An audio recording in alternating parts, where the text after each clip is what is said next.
Call the Honourable David Cunliffe. Speaker, and acknowledge all your colleagues, including the Acting Speaker who's just vacated the chair. Mr Speaker, very, very short call, reaffirming Labour's support for this bill, thanking the members of the Select Committee who worked so hard and their staff, reiterating our condolences to all of the good people of the Hurunui, Kaikōura area who have lost either loved ones in some cases or possessions, and we realise that recovery is going to take some time, particularly with the munting that the State Highway and the railway lines have had, and we are all united in this House in goodwill and support for you. This is a good piece of work, this legislation. It draws on the experience of the SARA Act.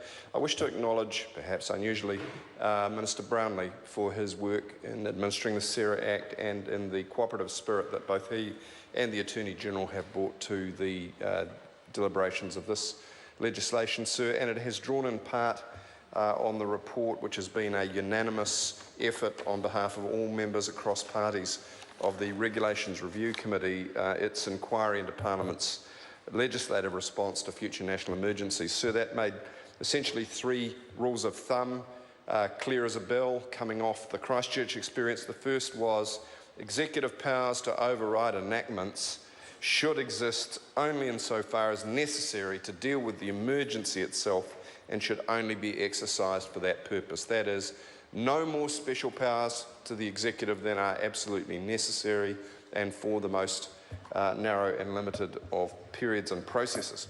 Second key point, emergency legislation should incorporate safeguards, and we'll come on to some of those. And the third key one is recovery starts on day one, as the previous speaker has mentioned. And I think all members of the committee have had that perspective in framing up this legislation, and it's a good piece of work, it seems to me, sir. Look, the controversial issues were really around the override of existing enactments, and I'm very pleased that the advice of the Regs Committee was taken on board, and that members of the Local Government Committee required the executive to justify the presence of each and every one of the acts which they are seeking to have the power to override by order in council. And they have deleted from the list initially proposed 8 acts, which are now no longer. I won't read them all out, but most notably including the Public Finance Act. And I think that shows the Local Government Environment Committee has done its work by consensus with great diligence, and I really appreciate that the executive has been open enough to that process to justify the inclusion of the acts that they wanted override to.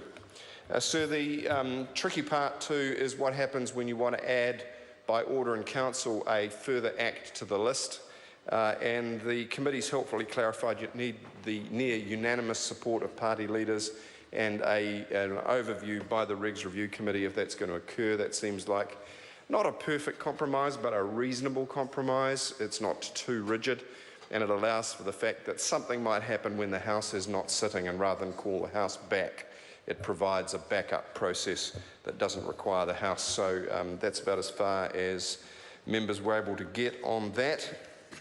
The various other checks and balances, most of the best practice has been adopted. Probably the only thing which I'd draw attention to is at the top of page 4 of the report, where there was a suggestion by some members that clause 8E and clause 8.3 and 16.6 be deleted. Those clauses limit judicial scrutiny, and unfortunately they've been retained. I think as this evolves, God forbid we get any further emergencies, those will eventually probably pass into history. That's all I wanted to contribute, Mr Speaker. I wish all members, and probably my last contribution for the Christmas break, all members the very happiest of Christmas and holiday good wishes. There's been a lot of cooperation in the House of late, and I think it's a good omen for the new year. Thank you very much.